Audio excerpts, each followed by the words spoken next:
We have a love-hate relationship with people like Martha Stewart.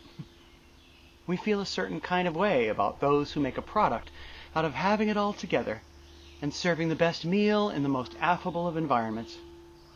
Insert sound effects of clinking glasses and joviality here. Also, our disdain.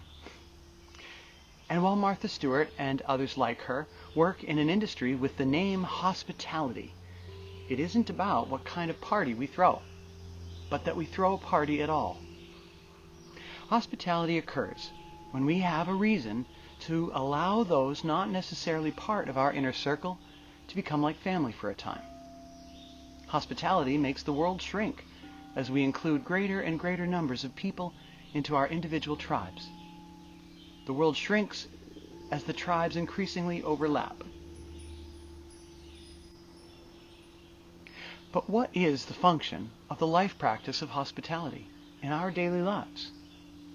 Because we understand the obvious versions of hospitality, but what about the small ones? It's easy to know that we should be welcoming of a stranger in need, but are we equally hospitable to those nearest us? Or our thoughts? Are we hospitable to ourselves? The first priority of hospitality is making others feel at ease in our presence. It should be that others want our hospitality, not be repelled by it. No one would be interested in staying at a hotel run by porcupines, nor do our friends and loved ones always feel as though we are welcoming of their needs or concerns. Because sometimes we're not. Sometimes our own lack of ease permeates the environments we inhabit, making them project an air of unwelcoming. We are being psychically inhospitable. Do we pay a price for that? In all likelihood, yes. There are natural consequences to inhospitality, even when we've done it without realizing. Loneliness being first among them. But also despair. All from a lack of welcoming in our own heart for who we are and the lives we've led and the suffering which has occasionally befallen us. These are the obstacles to hospitality, both inner and outer. And the second can never happen without the first. It is my firm belief that our task as humans is to build relationship. It is my firm belief that all sin, as it's been described in Scripture anyway, is a reference to actions which prevent or destroy relationship. Whether it's our relationship with the self, with others, with the earth, or with God. And whether or not you believe in a mythological hell, without relationship, life becomes a hell enough on its own. Hospitality is the entry point into relationship with others. It isn't about being a good cook or having an elegant home. It isn't about the money you spend. It's about the extravagance of your embrace, both figuratively as well as literally. Which means that we must strive to ensure that our own state of inner welcoming is at peace. Our insecurities, our lack of trust, our own small ignorances, these only serve to strengthen the barrier between ourselves and the outside world.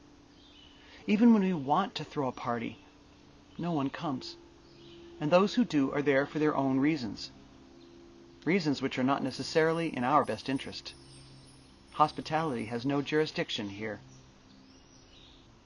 When two or more gather in the spirit of something loving, magic happens. When true hospitality occurs, I suspect there is a ripple effect which influences our environments in ways we might not assume could be true. We know when we walk into a room if it feels good or not. Is this the marker of a hospitable environment? What energetic impressions do we leave on the surfaces of our living environments? Are those impressions perceptible to others? I would suspect so, whether consciously or not. Hospitality occurs with preparation, not only of the supplies for a gathering, but with the preparation of our inner peace and welcoming. We matter in the equation of our hospitality to others. The greater ability we have to be welcoming of ourselves, the greater ability we have to be welcoming of others. So begin with the self, for that is the beginning of every experience we shall ever have. Decide for yourself why you want to be more hospitable, because the why matters.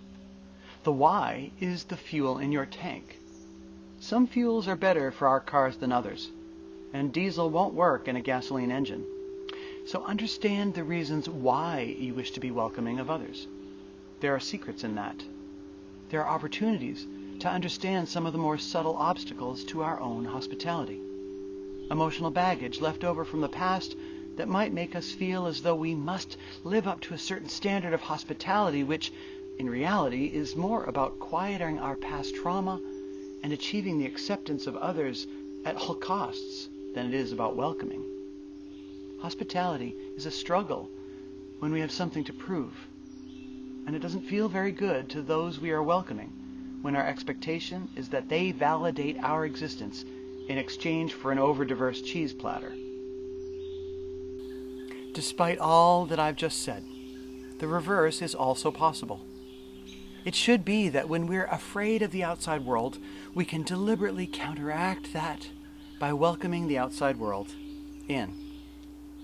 That we can get under the skin of our own fears by acting in spite of them. Even when we wonder what our motivations are, we can conclude that loneliness is among them. And loneliness is always best healed in the presence of love. So let that be your guide. Love. Let love define for you what is most important. What will you wish you had done more of in your life once you're on your deathbed? When looking back on your life, will you wish you had been more welcoming of both yourself as well as others? Quite possibly. So do it now. Even when times are as difficult as these, even when we're not allowed to gather, love will provide a way to be hospitable just the same. Allow it to do its best work within you. Allow it to inform your creativity and compassion.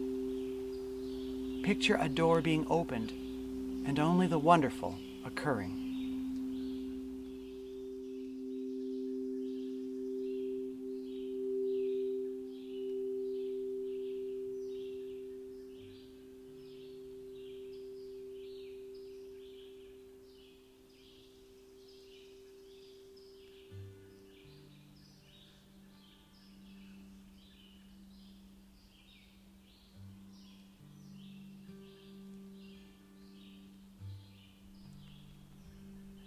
Be at ease now and breathe. Allow the breath to saturate into the fibers of your tissue and bone. Picture the oxygen that you take in through your nose and mouth distributing throughout your body and triggering ease within you. Breathe into your ease. As you continue to relax, notice your body.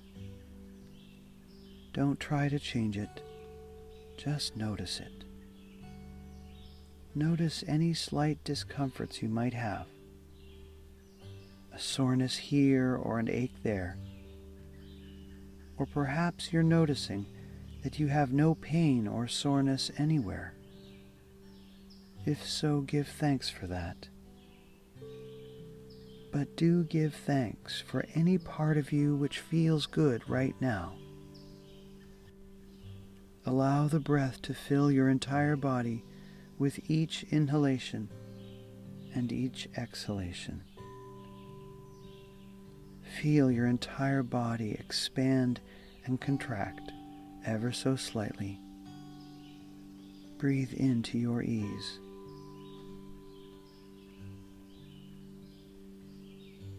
Imagine standing on a path in the woods.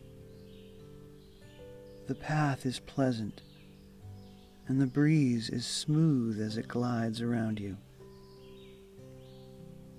You can hear the gentle clacking of the leaves overhead, the birds speaking with one another, perhaps notifying each other of your presence. Project your ease upon them. Breathe into the ease of the birds and pray for their comfort and peace. You are a stranger to them. They are choosing whether or not to welcome you. After a time, the birds appear to have concluded you are no threat to them and turn their attention back to their tasks. They will not gather as one and drive you from the forest today. Today they will be hospitable and treat you as you have treated them, with deference. And breathe. You walk for a while. Each step you take dissolves a part of you that no longer serves you. An old wound, an old hurt, a disappointment, a betrayal. These each slough away from you and even fail to pollute the forest floor. They cease to exist the moment they fall from you. In a short while, you come upon a door. It is a fixture of a large house that was hidden by the leaves until closer approach. The door is enormous, as is the house it protects. Standing this close to it, it's hard to see just how big it is. The walls appear to go off in 3 directions infinitely. Before attempting to open it, you sit down and deeply breathe. Prepare yourself for opening the door. Take an inventory of all that weighs upon your heart. Let it go. Let the resentment go. Let the fear go. Forgive and be allowing. Ask yourself who you are in this moment. Ask deeply and several times, who am I? Listen for the answer and let it sink into you, making your bones vibrate and your skin tingle. Who am I? Perceive a fullness in your chest as if your heart is expanding, because it is.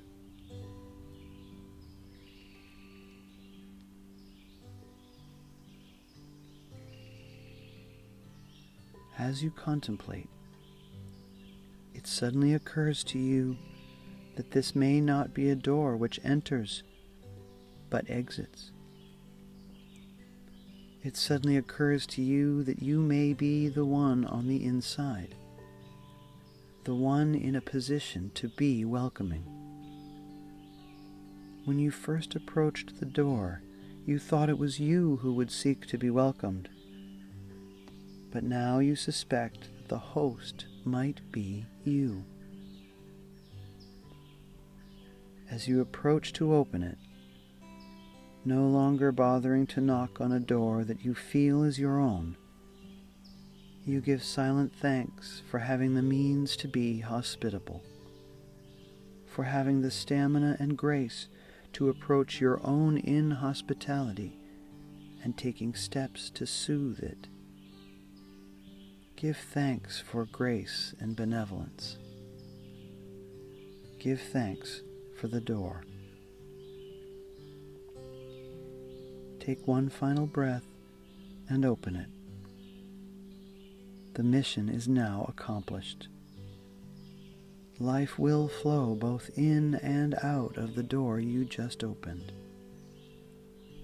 You may enter if you wish, or you may remain where you are, for you have already completed the most important part, facing the door itself. And in doing so, you have rung the bell. Namaste.